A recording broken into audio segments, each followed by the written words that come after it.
Hello అందరికీ. అందరూ బాగున్నారా అండి? బాగున్నారని అనుకుంటున్నాను. చాలా డేస్ అవుతుంది షార్ట్స్ అయితే పెట్టక. కిడ్స్‌కి హాలిడేసే. సో, వాళ్ళతోనే టైం అంతా సరిపోతుంది. ఈరోజైతే మా ఇంట్లో చింత చిగురు రొయ్యల కర్రీ చేశాను. చాలా బాగా వచ్చింది. మీకోసం అయితే చూపిస్తున్న రెసిపీ. హలో బబుల్ ఛానల్‌ని సబ్స్క్రైబ్ చేయండి. ఇప్పుడైతే చూసేయండి. స్టవ్ ఆన్ చేసుకొని ఆయిల్ అయితే వేసుకున్నా. దాంట్లో జీలకర్ర, పచ్చిమిర్చి, onions, salt, 2 medium size onions, 2 పచ్చిమిర్చి ఇది చక్కగా మగ్గాలండి. ఇంకా 2 టీ స్పూన్స్ అయితే అల్లం వెల్లుల్లి పేస్ట్ అది యాడ్ చేసుకొని ఫ్రై అవ్వాలి. నెక్స్ట్ హాఫ్ స్పూన్ అయితే ఏమో పసుపు.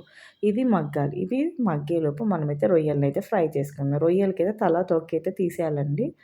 ఇప్పుడు ఫ్రై అయిపోయింది కదా! స్టవ్ ఆఫ్ చేసుకొని వాటర్ అయితే యాడ్ చేసేసుకుందాం.